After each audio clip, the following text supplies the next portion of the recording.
It's the 1960s, Illinois Institute of Technology. A plumber goes downstairs for a routine job and finds something he was never supposed to see. And then, the men in black arrive soon after, and they keep coming back, visiting him routinely the rest of his life. This isn't a rumor, it's the family history of tonight's guest. Disclosure Lounge tonight. Comedian Trevor Keveloh tells his father's story. Hey everyone, welcome to the Disclosure Lounge. I'm Kelly Brink, and with me, as always, is my awesome, trusty, fantastic partner in crime, super responsible.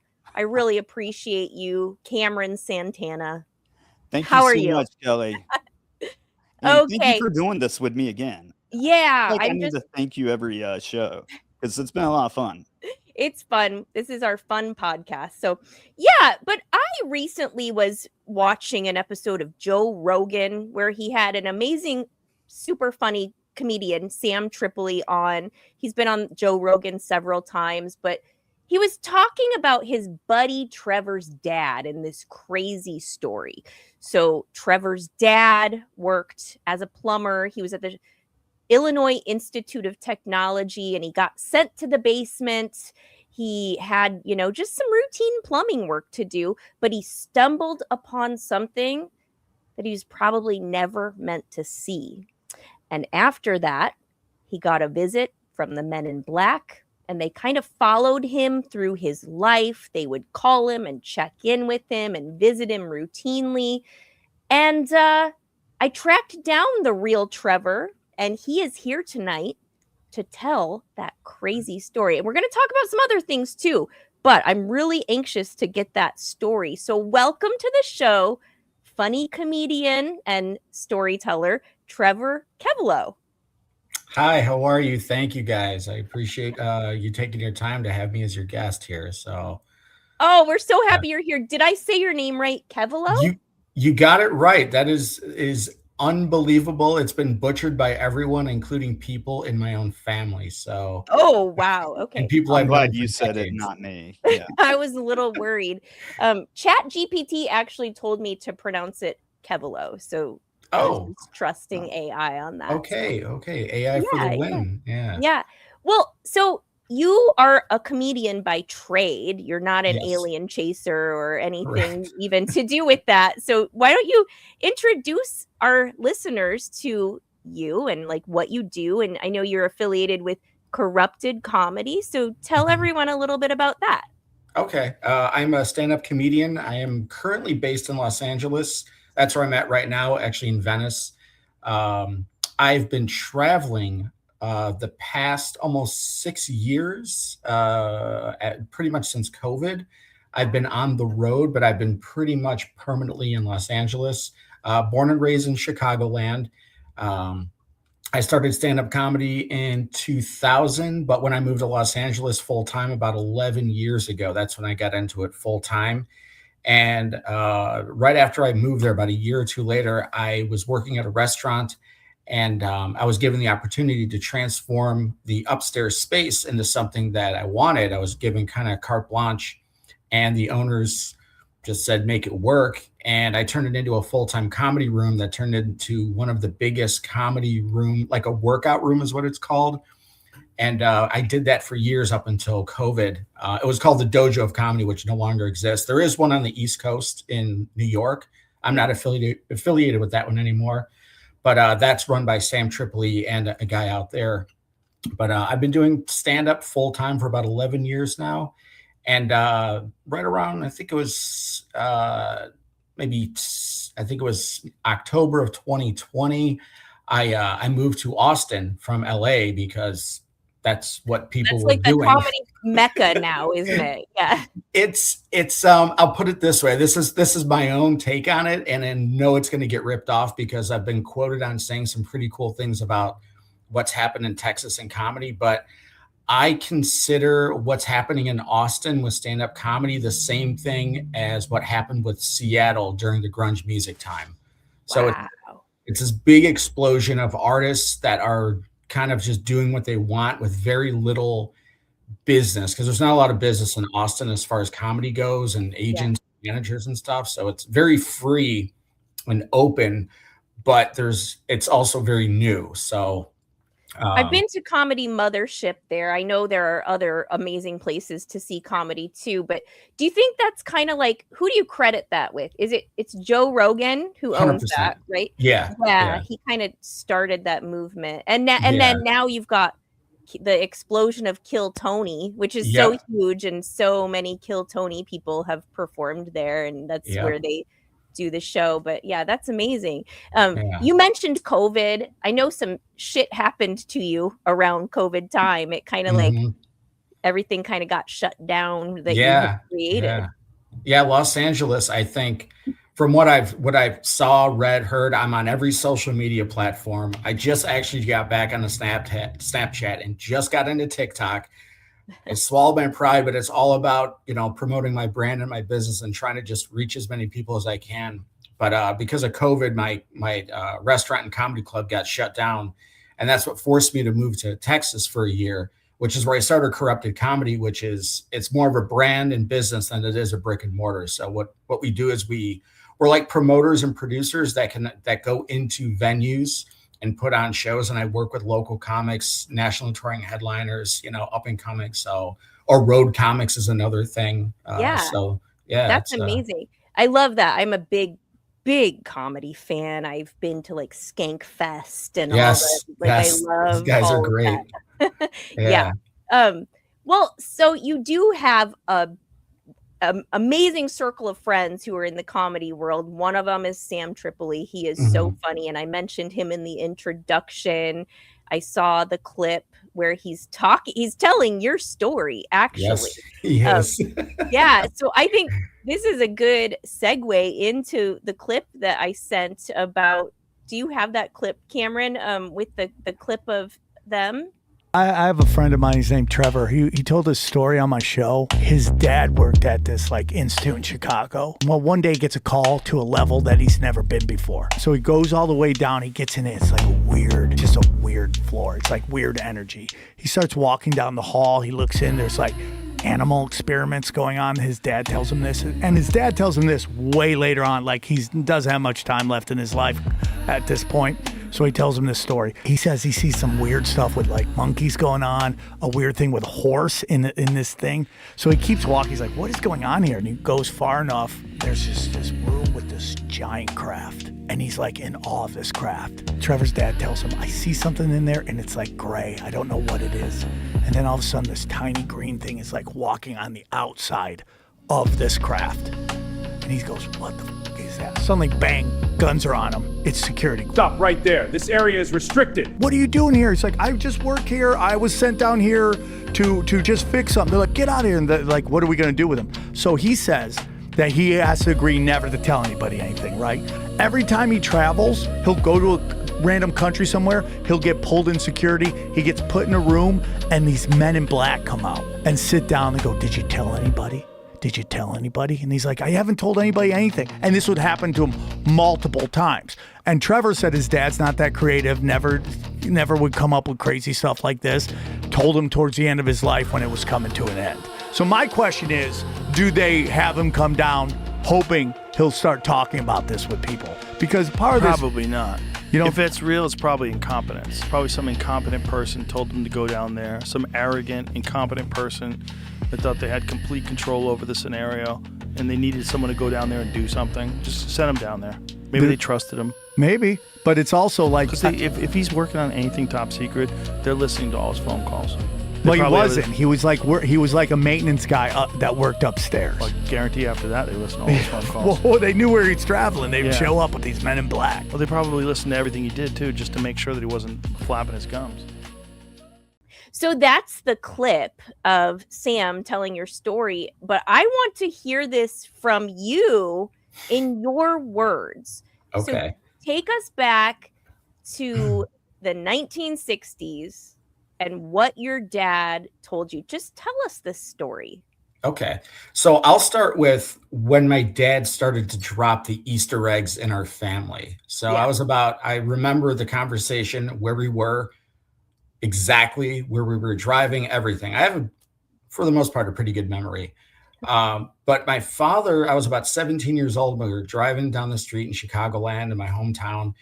And my father just brought up a very random comment talking about, it's very strange, but he said, he just looked at me, and he's an old German. He's born and raised in Germany. So that's probably a big part of, what happened to him and why he was treated the way he was. But he just said that, he said, they shoot lasers at monkeys just out of nowhere. Okay. And I'm like, my dad's losing it. And I was like, okay. And he goes, I know things that you'll never know. I take it to the grave.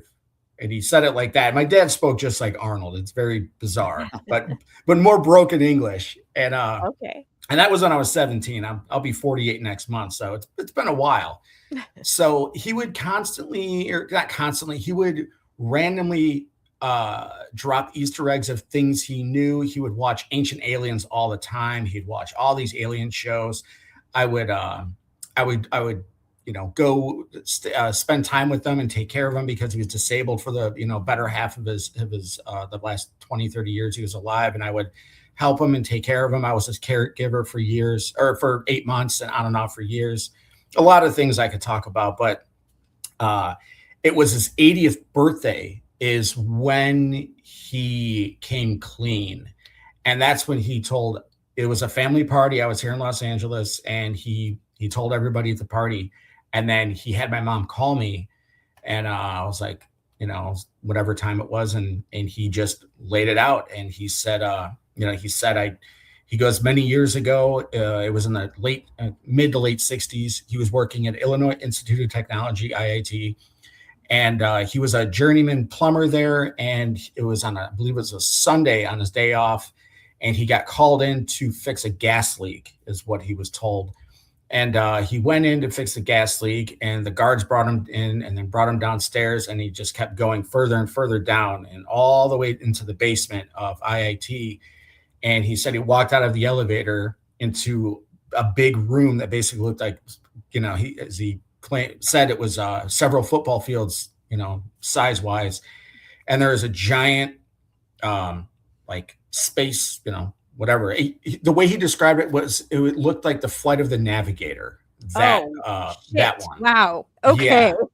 So that's what he said, and he said it was there was netting around it, and he saw two I think they're called grays, two grays, and like their child, like a smaller gray, but they're like half-size people, and they're gray, and they don't have any clothing or anything, and I don't know what the term is, but they don't have any like stuff, boy stuff and girl stuff, whatever it is.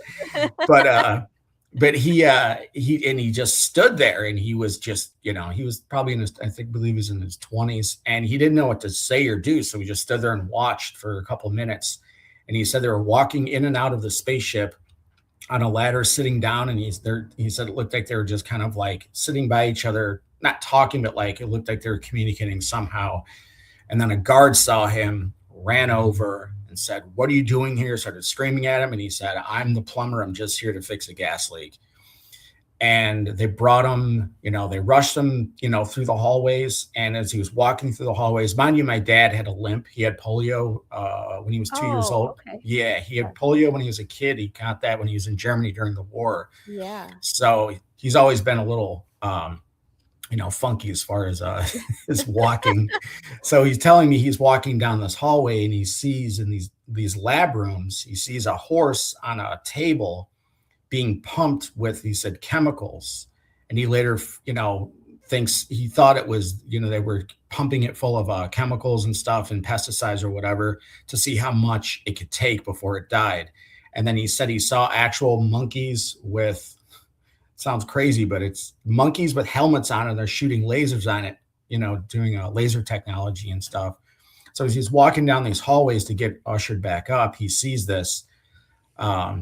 So the next day is a Monday. He goes in to work. He gets pulled into a room by his manager, supervisor, whatever. And he said there's two men in black in there, and just with the manager. So the manager and the men in black. Okay. Yeah. So he gets pulled into the room, and they are like, we've got to let him go. We have to fire him. And they said, the men in black said, he's seen too much. We can't do that. You can't do that. And I said, okay. So they gave him like the next level security clearance, and they had a conversation with him and just said, don't ever talk about this. Don't ever bring this up as long as you live. And he goes, you have my word. I'll take it to the grave. And that's what his exact words he said through my whole childhood is, I'll take it to the grave, until he hit 80. So. Wow. So was he directly employed by the Illinois Institute of Technology, or was he like his own?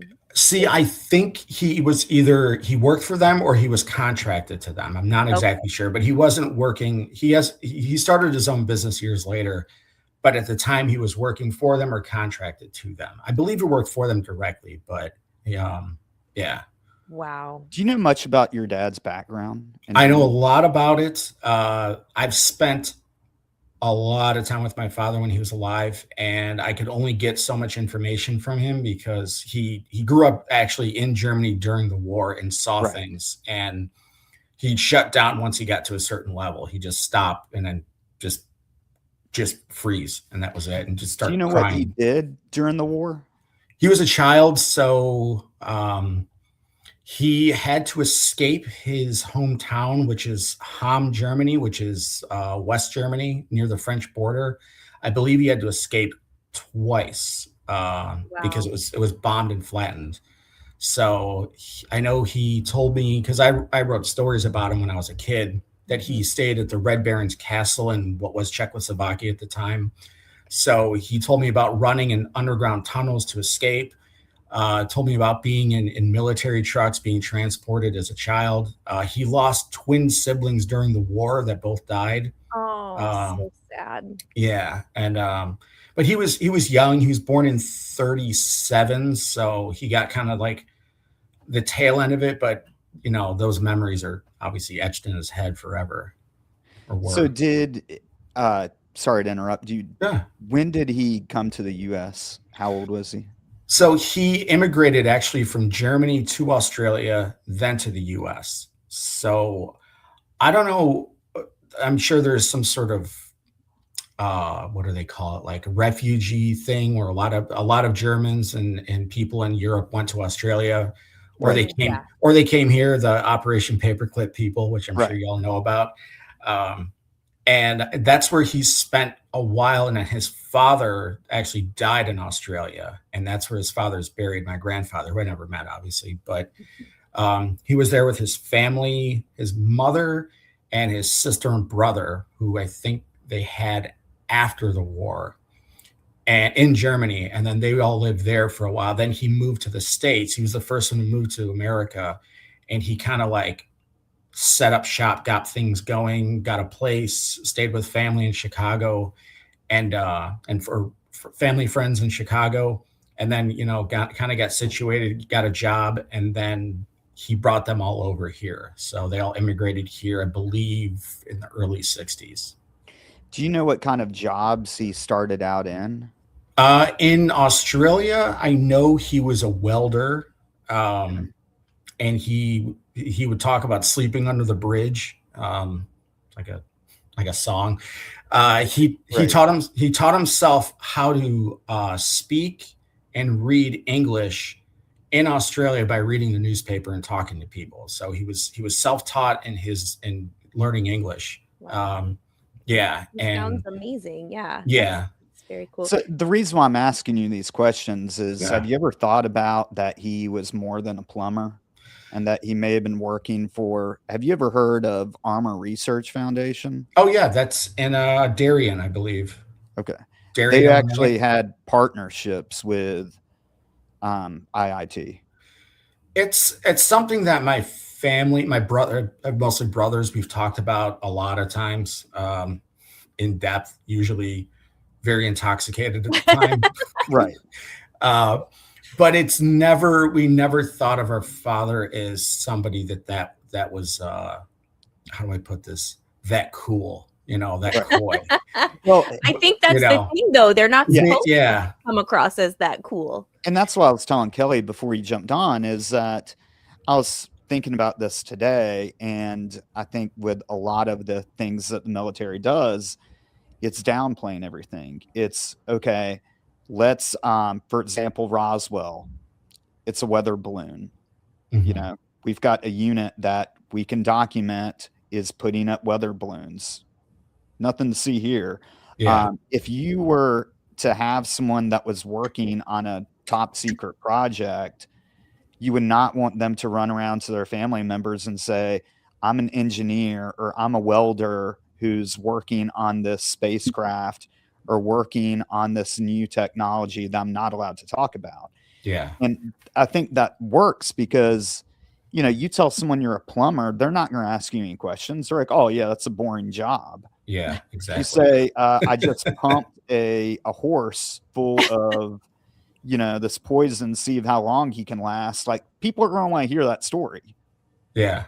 Have you thought about that, Trevor? What- Do you think your dad was like some sort of top secret operative or something? You know, I was a very, very, very creative child that turned into a creative adult. So sometimes I let my my creativity take the best of me when it comes to things like that. And I've definitely thought about it and kind of like daydreamed about it. It was like, what if my dad was something more than just a plumber that, you know, was, you know, fixing a gas leak? Well, It's- first of all, not just a plumber. Yes. Plumbers are amazing.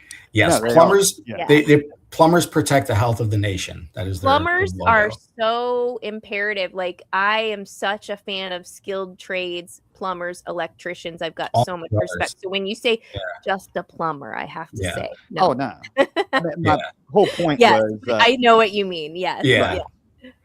Yeah, it's well, it's I think how do I, so he the story doesn't stop there with him. Oh, there's And- more. Yeah, what year was this again? I don't know the exact year, but he said it was the Right? late 60s. I want to guess 65 Okay. to 8, 9. I can't remember.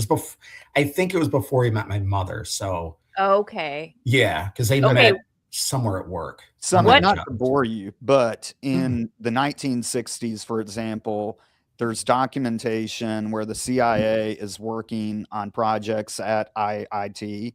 Mhm. Oh, wow. Oh, tell us with the about Air this, Force. Cameron. Yeah. And, you know, some You already of, know this, Trevor? My brothers and I did some Googling after Okay. he passed.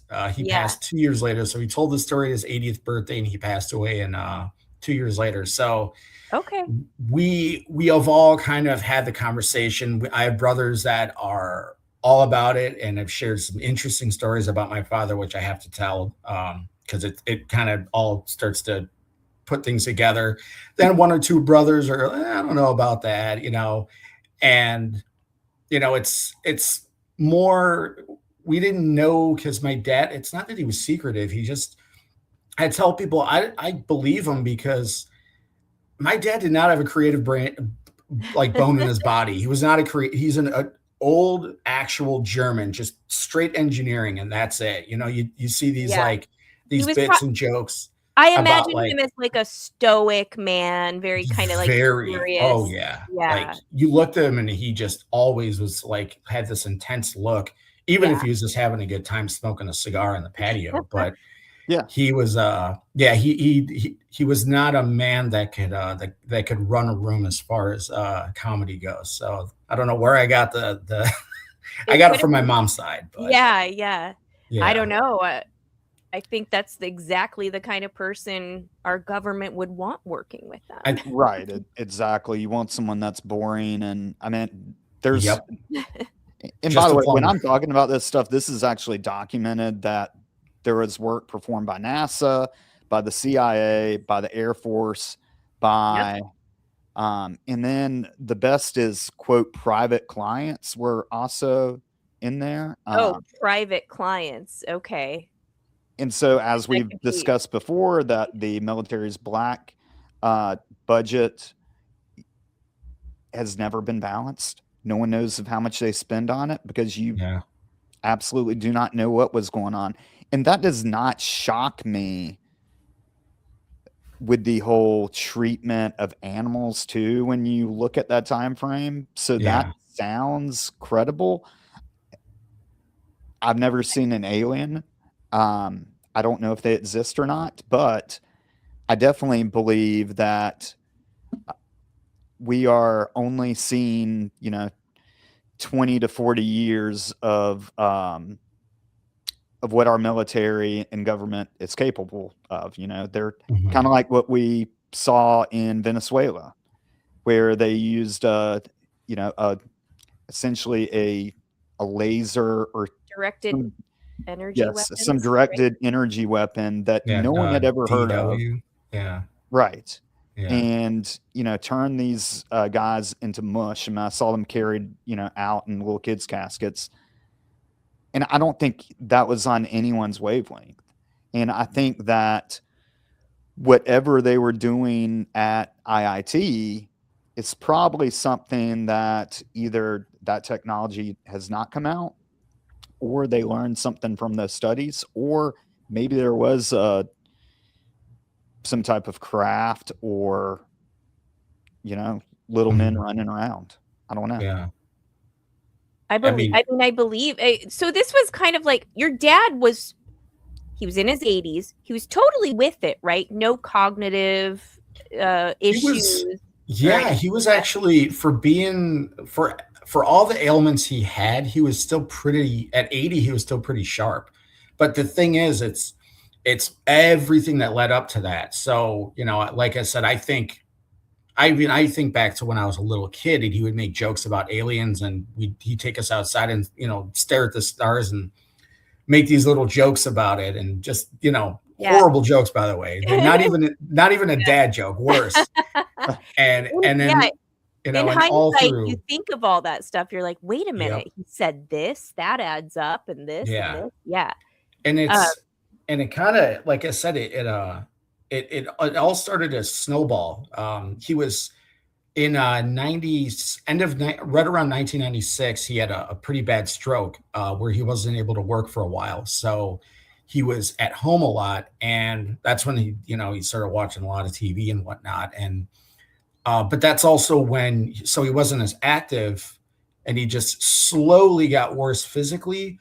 But that's when I spent more time with him. I was, living all over the country. I lived in Vegas. I lived in Phoenix. I lived in LA a bunch of times. I was traveling and just kind of, I'm that kid in the family. So, my son's a comedian. Yeah.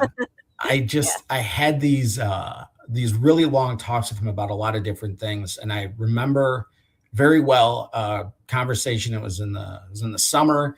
I think my sister was there with her friend, and my dad got a call, and he had a flip phone. This was probably 10, 15 years ago, and he had a flip phone. He always had a flip phone, and my dad didn't text, probably because we should all really actually still have flip phones. We would be so much better off if we all had flip phones.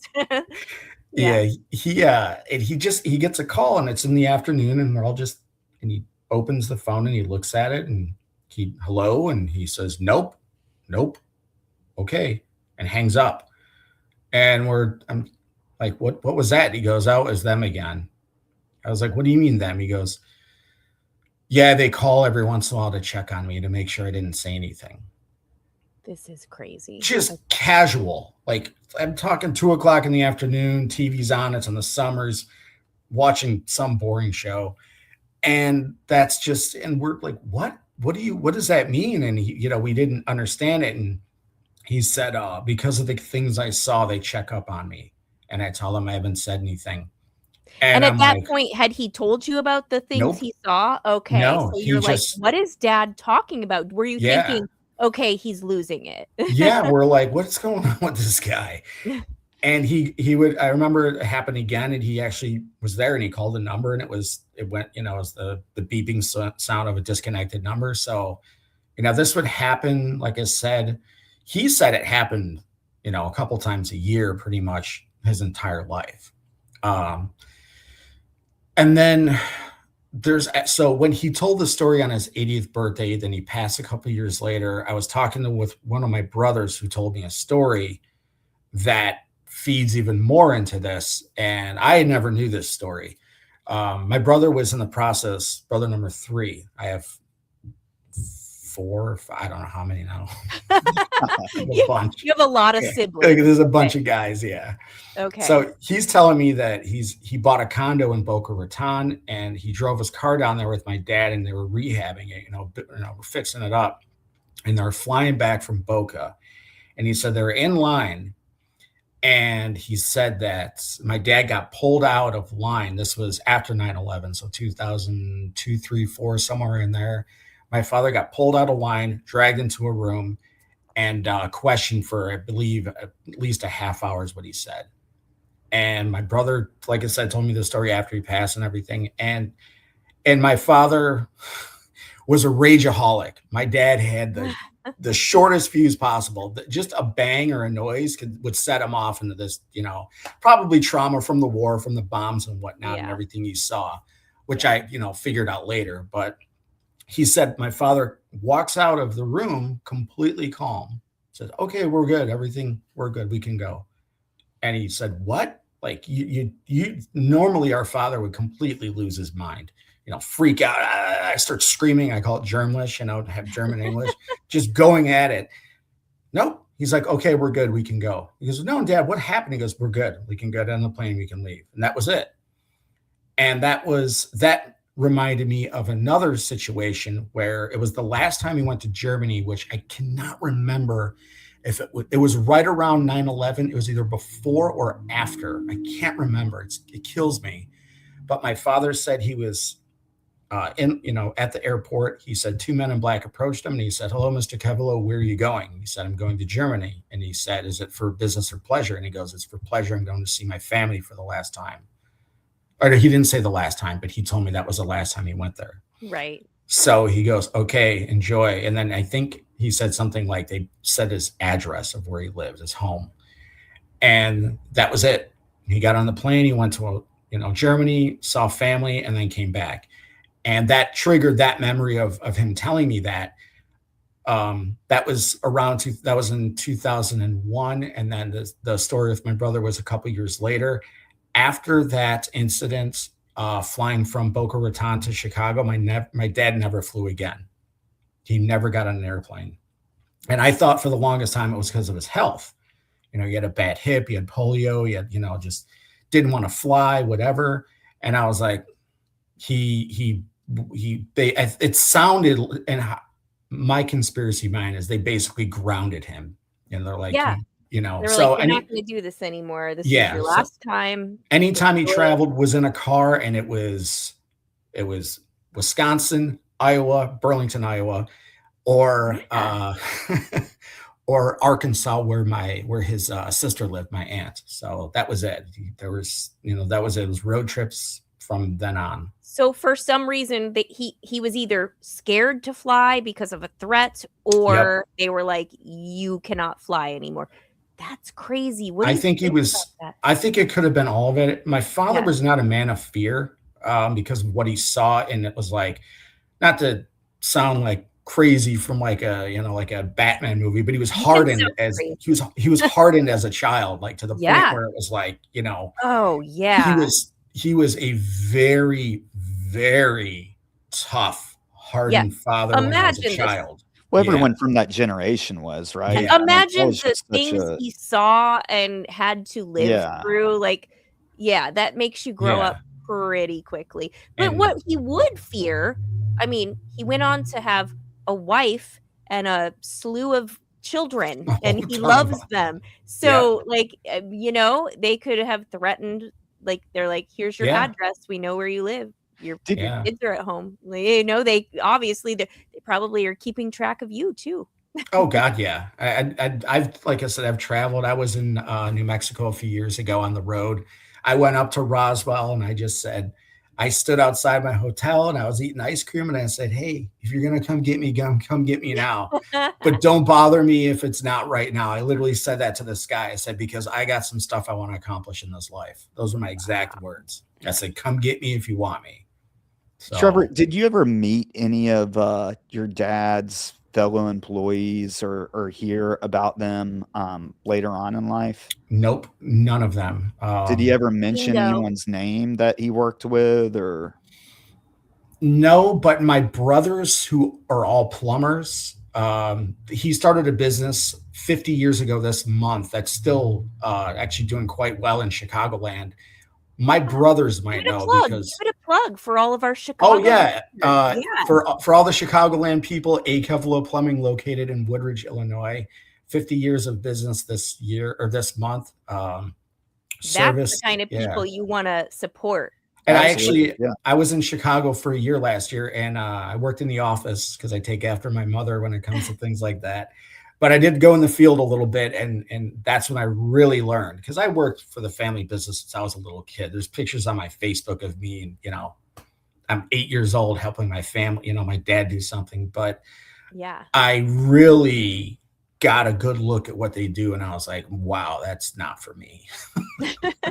yeah, Especially at this age, maybe 20 years ago, but even 20 years ago I was pursuing the arts. So yeah, but it's an amazing job, and my brothers I respect so much. And but yeah, they might know if there was like people he worked with when he was contracting. But I think it's when he had his business. I don't think anybody really knew anyone before he started his business. So yeah, I was just wondering if anyone else they knew had a similar experience. okay. When your brother was with him and he got pulled aside, did he does he remember, or did he give a description of what these people looked like? Were they just like your regular TSA, or were they he said it was like, he looked like TSA, and then he was brought into the room, which is that's where the story doesn't stop, but it's Right. Yeah. And that was such a crazy time.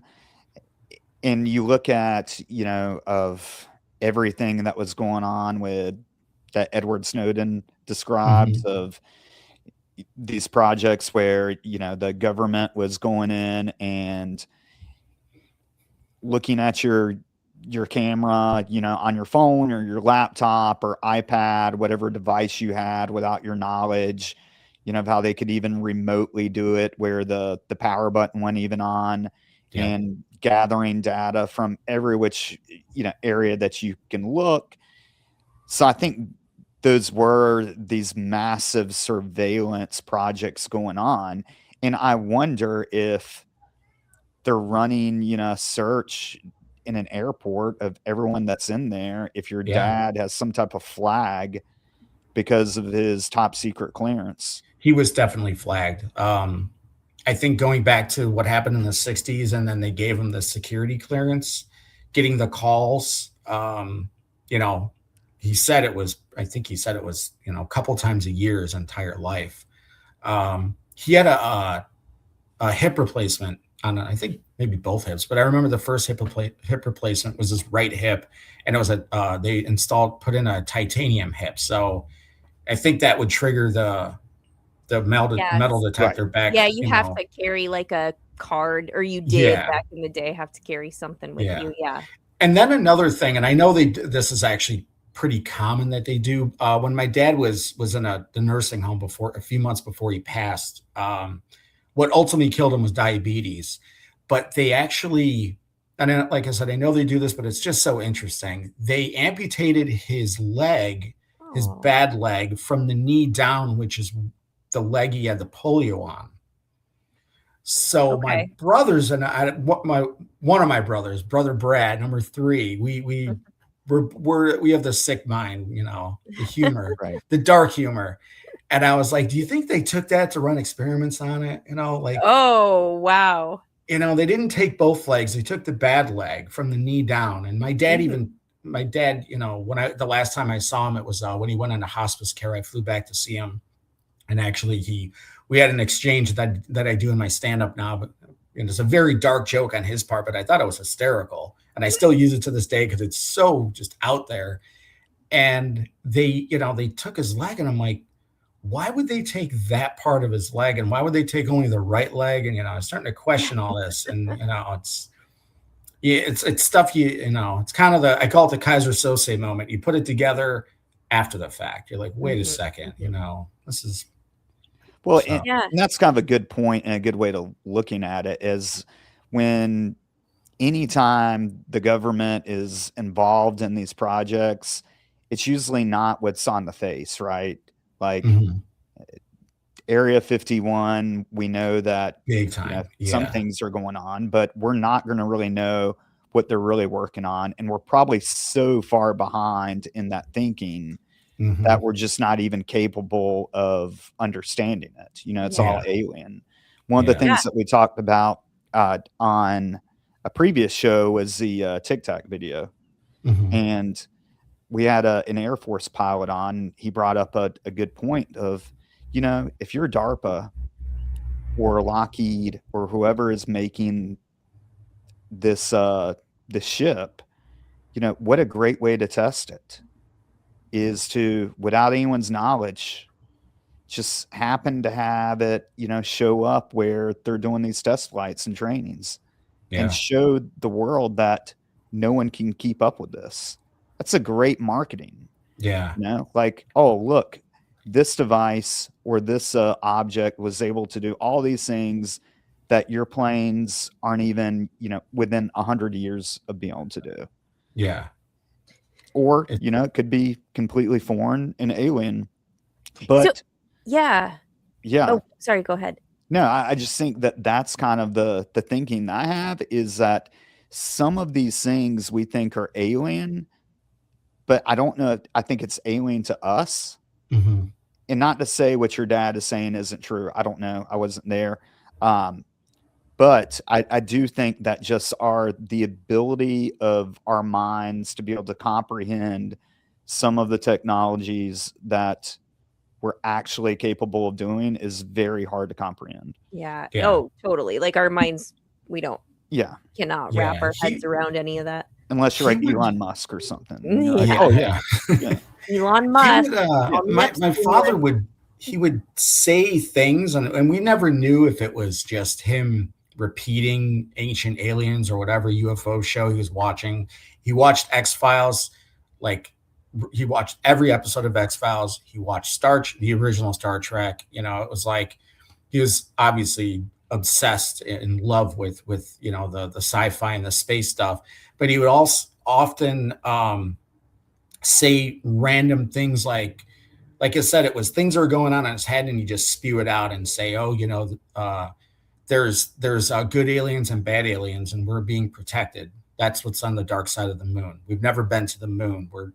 We tried to go to the moon, and they told us to come back. Wait. Okay. So not only did he have a story where he saw this thing in a basement, he was also a big like conspiracy theorist. Oh after God, that? yeah. Oh, and just to the point where you're like, wait, how is this guy that, like I said, I love him to death, but no creativity as far as like the arts went. He was so Right.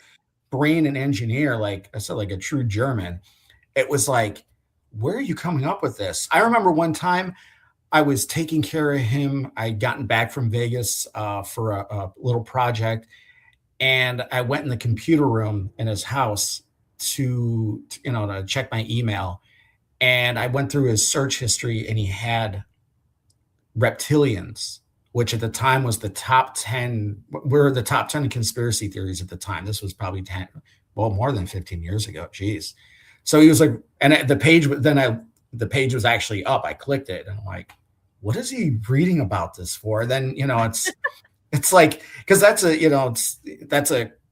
become more common, but it's also being watered down by memes and people that make jokes about it. And I'm on Twitter X all the time with a friend of mine. I talk about V from the 80s, that TV show. I said V was a warning. It wasn't just a series, it was a warning. So totally predictive programming. And of course they live with Rowdy Piper, which is become like the pinnacle of that stuff. So but he would say things like that a lot. And I've always been I've always had a childlike mind, and always, been in that way, still to this day, very, like what could be versus, what is. And I think about all of those conversations, and it's like, he either was questioning it or knew it and wanted to say it, or I don't know, because the way he said it, he didn't ask it, he told it. So that was where I was like, how does he know this? Or is he just, And that's where kind of my brain goes again. It's like, okay, did this really happen just one time? Or was he trying to give an excuse to, tell what his stories? It wouldn't surprise me if I think two things can be true. You can be a plumber and you can also work on a spacecraft. Yeah. I mean, maybe the spacecraft needed a plumber. I don't know. Yeah. I don't know. Well, yeah, it's almost like, okay, if that was a one-time thing that he stumbled upon this thing for a few minutes, okay, that would leave a lot of questions in your mind. But whatever happened to your dad, it seems to have shaped the rest of his life and his curiosity. And like, he was obsessed with kind of like on a pursuit of the truth. Like, what did I see? So like, it's like, did he really only see it that one time? Or did he, I mean, I don't know. That's crazy. But I totally forgot what I was going to say, but yeah, go on. It was really good. He may have been, have you guys seen the movie? I think there's a part 2 now, the movie Nobody with Bob Odenkirk. No, I've not seen that. No. Okay. It's, I call it, Bob Odenkirk is actually, brilliant actor, writer, all that. Yeah. Better Call Saul. Yeah. Okay. He's actually from Naperville, my hometown, which is where I grew up, Naperville, Illinois. And Bob actually mentored me for years when I first moved to LA. Cool. That's cool. And in the movie Nobody, he's like an everyday guy, but I call him, he's the John Wick from Naperville. I think it's the same people that did John Wick did Nobody. And he's like an everyday guy, an average guy that is like an assassin. So, and then something kind of tees him off and triggers him to go into this, like, it's what the whole movie's about. Like, kind of like John Wick with his dog getting killed and stuff. Well, I need to watch that. So it's, when I see that, talking about it more, it's like, I wonder if there's something else going on with him that we'll never know. Maybe he just told us enough and that was it. I mean, I'd love to see some documents. And I think, too, people around that generation just didn't talk a lot. My great-grandfather was in World War II as well, in the Philippines. And, he didn't share a lot of stories when he won his Bronze Star. His mother found out about it via the local newspaper. Like, he didn't put that in letters to people. Yeah. And I think it's kind of the same philosophy of just that generation. It's not like today's generation where if you saw that, you would put it on Instagram or, create a podcast and put it on YouTube or whatever. You're not going to hold that secret in. Where with him, he's waiting until in his 80s to really reveal everything. I know he dropped some hints along the way, but it's like, do you feel like it was like he had to get this off his chest, or do you feel like it was some sort like a warning to you guys, like this stuff is real? Like, what do you feel like was the purpose of him actually saying all of this towards the end of his life? I think it just sounds like a combination of all of it. I think he wanted to let it go, let the truth go. You hold on to something like that for that long. Who knows what it does to you mentally, physically, psychologically, spiritually. I think it's possible he just wanted to let it out.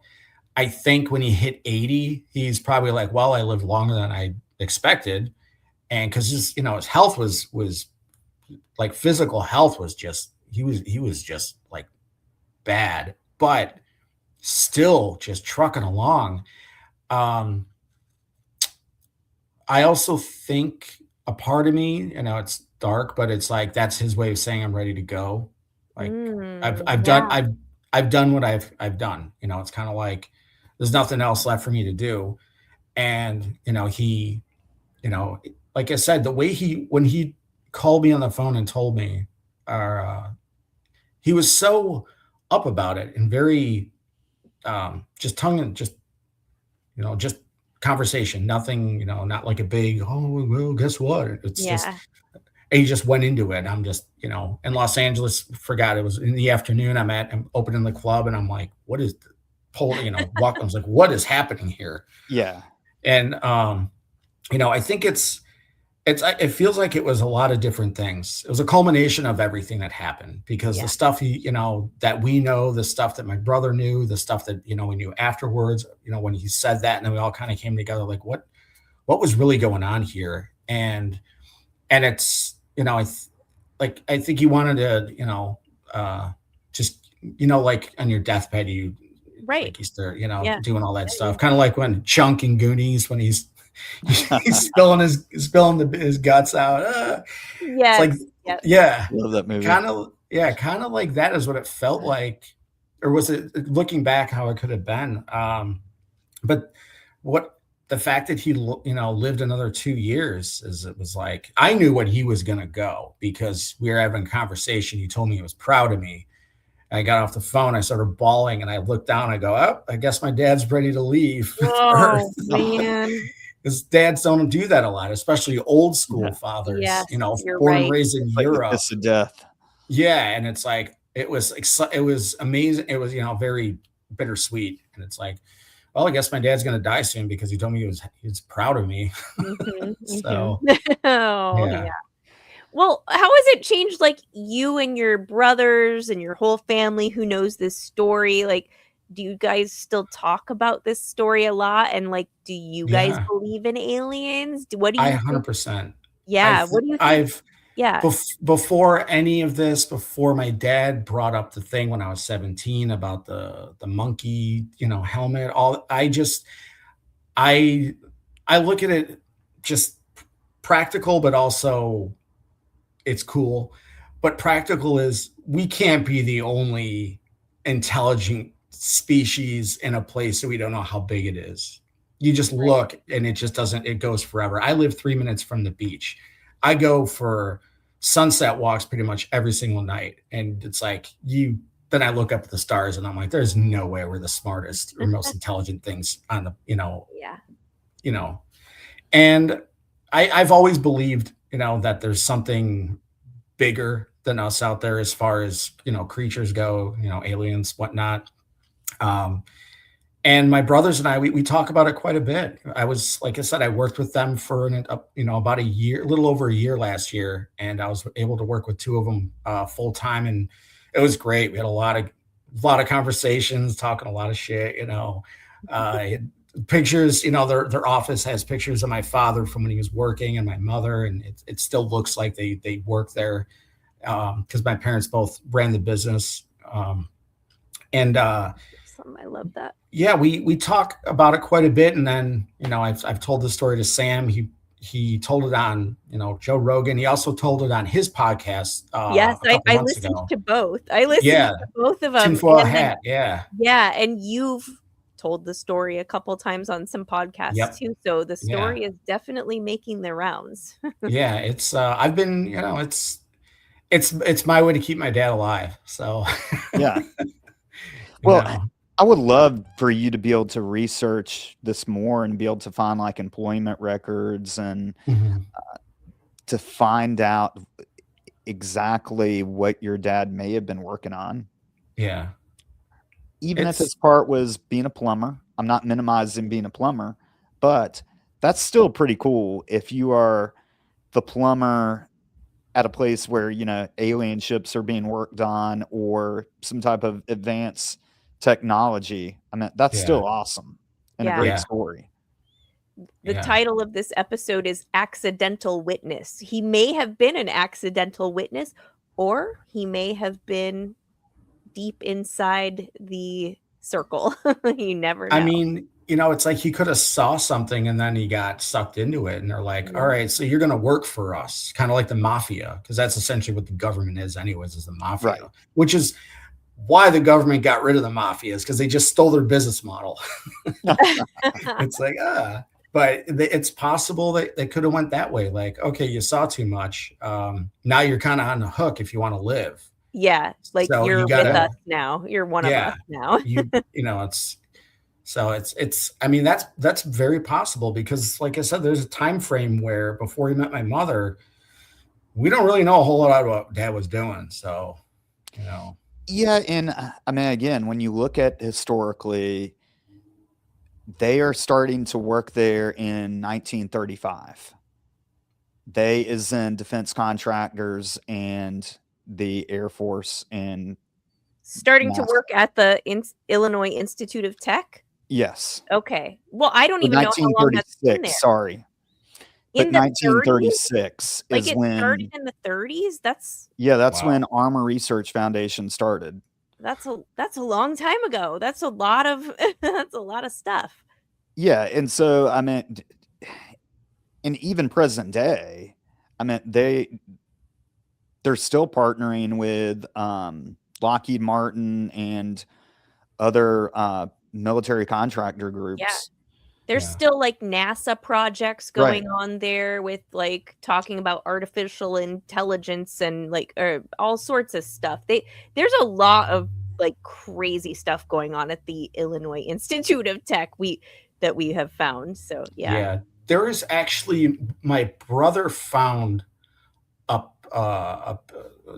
something on the internet where there was a piece written about the underground. My dad called it the underground warehouse, but underground warehouses and things like that at the bottom of IIT. And it was, it was like it was a deep dive. Like I looked for it a few months ago. I could not find it. I don't know where it went, but I remember reading it, and my brother and I were like, holy shit, we're texting. I'm like, dude, this, somebody else knows. And, we got all excited. Like it was going to come to life, and it never did. And like I said, I've looked for that article and I just cannot find it anywhere. That happens a lot. Like Yeah. conveniently, articles like that frequently disappear from the Yep. internet.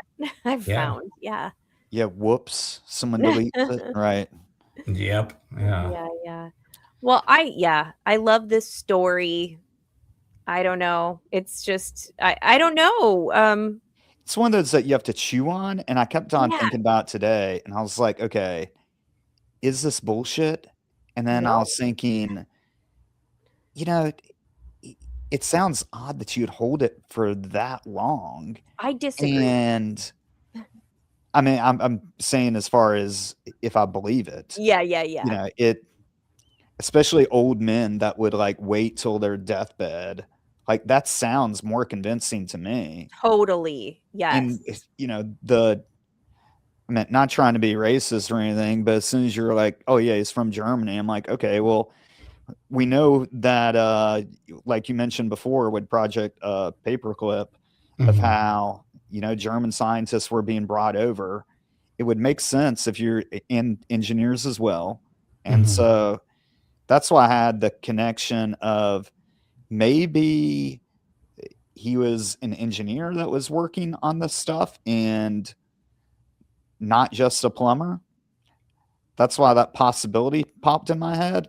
Yeah. But I definitely think that there's a lot of, when you look at historically what is actually in the public, I'm talking about on public websites like the Illinois Institute of Technology, is where a lot of these sources are, and they're talking about Lockheed Martin and projects that they're doing with NASA, and that's current day. And then when you look back, and again, like these are from their own websites, even the CIA's website and NASA's website is where the information I was quoting from, where they were doing work in the 1960s. And so we definitely know that something was going on during that time. Yeah. And we definitely know that was related to aerospace and energy and in that realm. So what your dad is saying, I think that brings a lot of credibility. Yeah. Yeah, there's a lot of like Cold War stuff like happening to it. Oh, yeah. And just crazy stuff too, Yeah. Well, I totally believe your dad's story, not just because like I want to believe stories like this, but because of who your dad seems to have been as a person. I think, yeah, I'm like, why would he make that up? I don't believe that he make that up. Like I said, he didn't have a creative bone in his body. He stayed out of the limelight in any way. he wasn't a man of ego. It was like, it was more, he just, had a whole lot of kids, sons that were basically employees. I think that's really what he wanted, was employees, because it was free or cheap labor. Yeah. And he wasn't a man that frolicked around, and he was, like I said, incredibly conservative as far as his his demeanor went, and quiet into himself, and just nothing. I have some of that, but at the same time I don't. But we're different. But yeah, we all my whole family kind of had ideas. And it's like, what did he see? What happened? Why is he being so weird? Because he would bring this up. And as he got older, he would bring it up more. That's the other thing. But he never said it until his 80th birthday. And that's when I was just like, he just purged. And I was like, oh, wow. Okay. That's a lot to take in. So. Well, that's something you should be proud of. And your Yeah. family should be proud of that. He was working in this area and for these groups. And, gosh, it's such an incredible story. Yeah, he's got a great legacy. He left behind an amazing legacy, like great family business. Everyone's close. That's really cool. I love that. Yeah. I have one more question. Was your dad a religious man? None of my business. I'm just curious. My mom often said he hated the Catholic Church. Okay, as many people do. I can relate to that. He was not religious. Okay. I don't know. We didn't talk about it. We talked when I was a kid, and then like a teen. We would go to mass for what was the Christers, Christmas and Easter and stuff like that. But he never pushed it on us, never talked about it. Really wasn't a thing. I think it's because of what he saw. Yeah, that's what I'm wondering. Yeah. And I think it's also, especially during the war, and I think it's how he was treated as a child in Germany, by, they probably had some sort of, I think he's told stories about when he was a kid and how he was, like they would beat him with what they call it, like sticks or something, like bamboo sticks. That's what it was. He has this bamboo stick story that he told that was, pretty wild but funny. And it's back then that was pretty normal to beat students with a stick. Yeah, just beat them. Yeah. And different time. But he didn't really bring up religion. My mom was incredibly religious up until she kind of hit a point where I think she was just exhausted with it. But she was very religious. I think she actually taught like an after school thing or something like that. And we had to go, all of us when we were kids, we had to go to, we called it CCD, which was Catholic school after school, which was, I grew up that way as well. Yeah. Which of course was awful, because it's like the last thing you want to do after school is go to school. So Thursday nights. It was Thursday nights. Yes. I think it was Tuesday, but yeah, we didn't talk about God a lot, or religion really, but it's, that was, I don't know. I think he was a believer, but I also, I don't really know. Yeah. That's interesting. I thought of that. Well, what do you have? What are your final thoughts, Cameron? What do you think? I think this is one of those generational stories where you're going to pass this down to your kids and their kids. And it's such a great story that it's going to keep your dad's memory alive. Yeah. And what we say on the true crime podcast, Santana True Crime, is that people die twice. Once during their physical death, and then another time when they're forgotten. And so that's why I think that it's so important that these stories are continued to be told. And it's such an incredible life that he lived, coming from Germany to Australia to the US. I think that's one of those things that when he was 80 years old, and he's told that story because he had lived a full life and he was ready to go at that point. Like I said, I think he was ready. And it's when the last time I saw him was end of October, is when he went into hospice, and I flew into town to see him. And we had a very hard but heartfelt conversation about death. And he said, "What do you think I should do?" And I'm like crying and just can't keep it together, because And I told him, I said, if you want to live, you should live. And if you want to die, you should die. You should just make that choice and go if you want. And he looked at me and he goes, well, I think I'll stick around a few more years. What? I was like, I spent a round trip ticket from Los Angeles. But then he ended up passing about a month later. So he lasted over about a month in hospice, which I was shocked he lasted that long because he was falling apart. But that was, I don't know if what my siblings said to him, last words and all that stuff, because I wasn't there for when he took his last breath. I was, still in Los Angeles. But it was, I can only speak for myself. I gave him permission to make the choice. I hope that my family did the same thing in their own right, in their personal ways. Said, if you're done, just clock out and leave. And I was trying to be as caring as I could to him, because I did the same thing with my mom when she was in hospice. I actually got to sit with her every day until she passed, and I said the same thing to her. And she wasn't speaking or anything. She was just this little thing in the bed, and I said the same thing to her. And it's surreal, that stuff. So. All right. Well, that was really depressing. Can you tell us a funny joke to end this, or something very inappropriate? Tell a joke, funny man. Do you get Okay, I will tell a joke that I love, that's near and dear to me, that I've told a million times, so it's not like I can't tell it. It's religious and it's not. So I'm not a religious man, but I'm incredibly spiritual. I think that's what the kids say now. Okay. You guys would like this. Well, actually, it's perfect for this.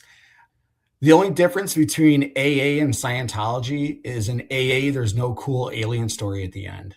Got it. I love that. I've been in recovery for almost 8 years. So good amazing. For you. As I sit here drinking a beer.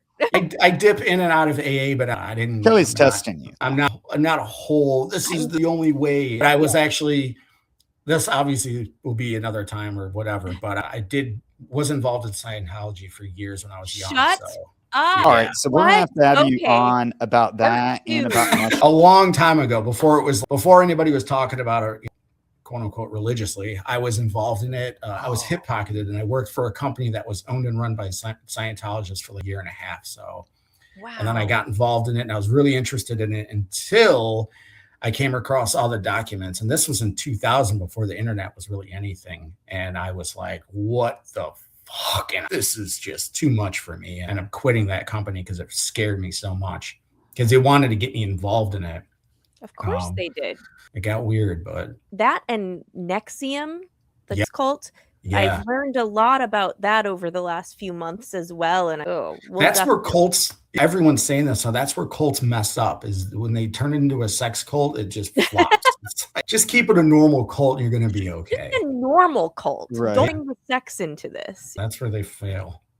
Well, there's no mention of aliens or UAPs or anything like that in the Epstein files so far. Not yet. No, I did want to mention this in this episode. It doesn't have anything to do with Trevor's story, but you were talking about Roswell earlier, Cameron, and I have some, I don't know if it's insider information, but my brother is very knowledgeable about this stuff, and we were talking today, and he said he follows someone.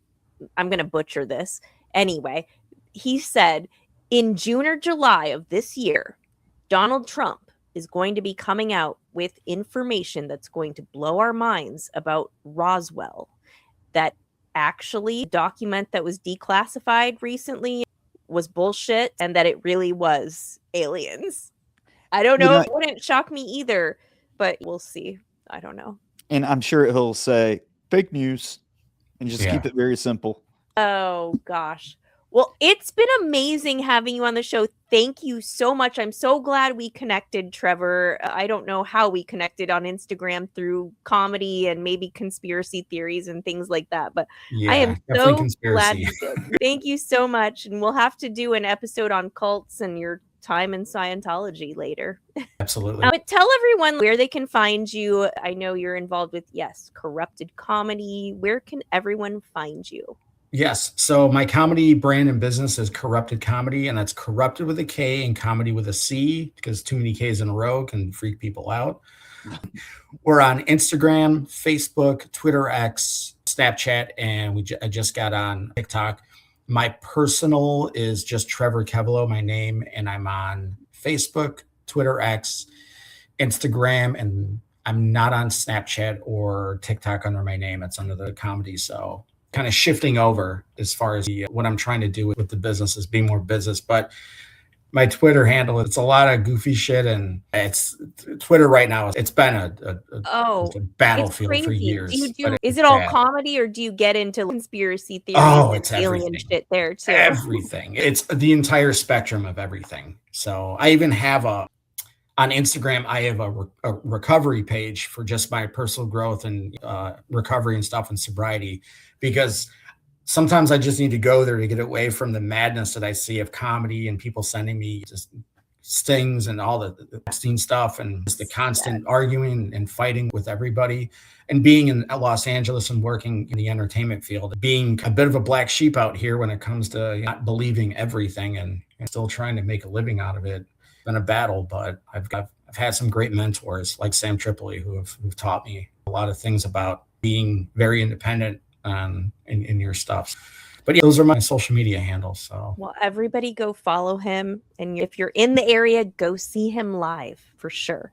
Trevor, cool. Yeah, thank you so much for coming.